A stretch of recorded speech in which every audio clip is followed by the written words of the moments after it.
Hello friends, Jeff and I would like to take a moment to give you a quick update with a few bullet points regarding what's happening with Dayspring Mission. As many of you know, it's been a year since my kidnapping, so for that reason it's been a real year of change for our ministry. We were in Nigeria during the month of December as well as March and April. We discovered that the Nigerian government would no longer allow us to live and minister in the village full time as we have done in past years. They would though allow us to make short visits out to the village. This though posed a new problem for us. We now needed somebody who could manage the mission station in our absence. The Lord answered this prayer by raising up a man named Gideon Ali, who many of you have heard us mentioned in past updates. Gideon was with us on our initial trip to the village before we ever lived there. I've known Gideon since 1996, and he and his wife Victoria are faithful followers of Christ.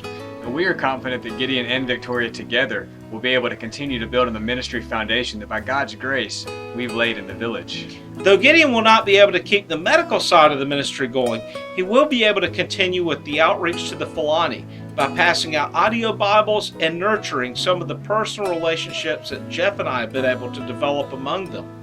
He will also keep the discipleship going, which Jeff has established among some of the young men in the village, as well as he and Victoria looking for new avenues for ministry among the villagers.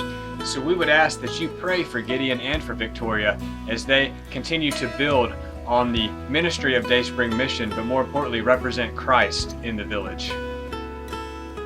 For the past few years, a number of you have expressed to both Jeff and I how you would like to see a ministry very similar to what we've been doing overseas replicated here in the States. Well, now the Lord has opened the doors for a new and exciting ministry opportunity. Back in January, we were made aware of some property for sale in Mississippi near the Alabama border. Though we didn't know what to expect, when we first went to the property, it seemed to be ideal for ministry purposes. Since our first visit, we've made several follow-up visits with other pastors and ministry leaders. We desire to use our calling as missionaries, as well as our experiences in Belize and in Nigeria, to minister the gospel in this stateside setting. Some of the needs along the Mississippi-Alabama border counties are very similar to what we've encountered overseas: impoverished communities, high unemployment rates, and a lack of educational opportunities. For this reason, we will focus on the long-term discipleship process through vocational and life skills training.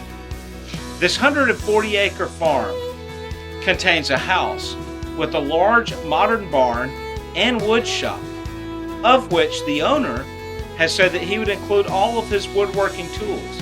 He was previously a furniture maker. It also has 6 catfish ponds. The house was formerly used as a retirement home and has 11 bedrooms, 8 of which are set up as dorms. The term fourth world is used to describe marginalized people who are living in a first world country.